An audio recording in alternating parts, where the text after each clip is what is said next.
اب سوچنے والی یہ بات ہے کہ ہمارے ہاں یہ سب کچھ ہمارے سامنے ہوتا ہے، ہم کتنا ان کو سمجھاتے ہیں، ہم مارے جائیں گے، یہ بات یاد رکھیں۔ جتنا جس کے پاس ہوگا اتنا اس سے حساب ہوگا، چاہے وہ تھوڑا سا جانتا ہے چاہے وہ زیادہ جانتا ہے۔ بات یہاں سے ہو رہی تھی کہ رد کرنا ہے ہم نے شرک کو، بدعت کو، کفر کو، تو اس سے دلیل ہمیں دینی پڑے گی۔ وعلیکم السلام ورحمۃ اللہ۔ اب عموماً لوگ مختلف واقعات سناتے ہیں۔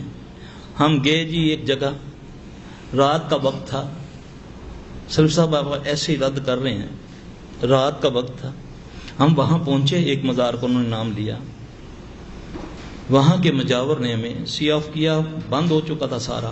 ہم نے بولا بھئی ہمیں تو بھوک لگی ہے، ہمیں تو کھانے کو دو کچھ۔ انہوں نے بولا اب آپ کو کہاں سے لا کر دیں؟ نہیں جی ہمیں تو سرکار سے ہم نے کہا ہے کہ ہم آئے ہیں تمہارے مہمان ہیں، سرکار ہمیں دیں۔ اب ان حضرت نے کہا اچھا یار تم مجبور کرتے ہو تو کھلاتے ہیں آپ کو۔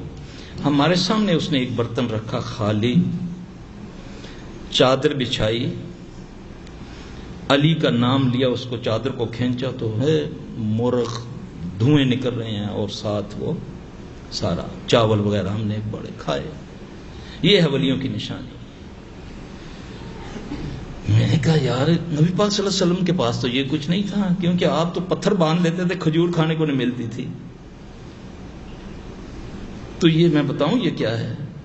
یہ شیاطین جن ان کا ساتھ دیتے ہیں۔ وہ کسی ہوٹل سے چوری کر کے لے آیا، آپ کو اس نے کھلا دیا، آپ کی یہ ولی کی کرامت ہے آپ کے سامنے، آپ نے بھی چوری کا مال کھایا، وہ بھی چور کا بچہ۔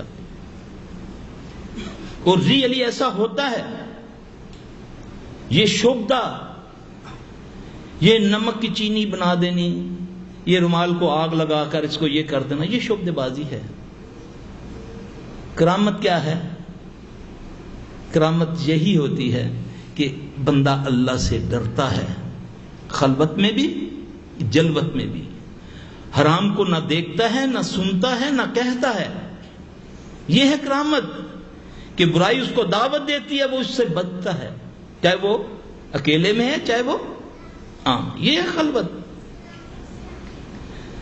ہمارے ہاں ان چیزوں کی وجہ سے لوگوں کو گمراہ کیا جاتا ہے۔